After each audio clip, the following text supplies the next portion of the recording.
जाजपुर जिलार ऐतिहासिक रत्नगिरी ठारे IIG arts academy पक्षरु एक व्यापक प्रतिभा अन्वेषण कार्यक्रम सफलतार सहित अनुष्ठित हो जाइछि। राज्यर प्रत्येक ब्लॉकरू उद्यमान प्रतिभा मानक लुक्कायित कला को लोकलोचन को आनिबा सह छात्र छात्री को एक बड़ मंच प्रदान करिबा एही कार्यक्रम मूल लक्ष्य थिला। आईआईजी आर्ट्स एकाडेमी पक्षरु निष्पत्ति ग्रहण करा जाइछि जे विभिन्न ब्लॉक और जिला स्तर रे कृतकार्य हेउथबा प्रतिभाशाली छात्र छात्री माननकु आगामी दिन रे भुवनेश्वर रे आयोजित हेबाकु थिबा राज्य स्तरीय प्रतियोगिता रे अंश ग्रहण पई सुजोग दिया जिवो।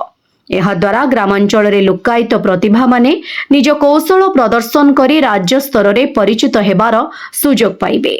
जाजपुर जिला एरिया मैनेजर श्री बाबाचरण दास को तत्वावधान एवं स्थानीय सहयोगी और सांस्कृतिक प्रेमी मानक सहयोग रे आजिर एही कार्यक्रम सुचारू भावे सफल होइथिला।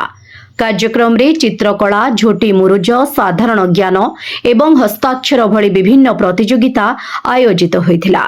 प्रत्येक विभाग रे अनेक प्रतिभाशाली प्रतियोगी निज दक्षतार परिचय दे ब्लॉक स्तर रे कृतकार्य होइथिले। अभिभावक, शिक्षक और स्थानीय अतिथि माने आईआईजी आर्ट्स एकाडेमीर एही प्रयास को भूरी भूरी प्रशंसा करथिले। सेमाने कहिथिले जे एभली कार्यक्रम शिशु और युव प्रतिभा मानक आत्मविश्वास वृद्धि करिबा सह तांको भविष्यत गढ़िबारे महत्वपूर्ण भूमिका नेब। कार्यक्रम शेष में कृति प्रतियोगी माननकु सनद और पुरस्कार प्रदान करा जायथिला एवं आगामी दिन में राज्यर अन्यान्य जिल्ला रे मध्य एपरि प्रतिभा अन्वेषण कार्यक्रम आयोजन कराजिबो बोली आयोजक माने सूचना देथिले। ब्यूरो रिपोर्ट, स्वतंत्र वार्ता।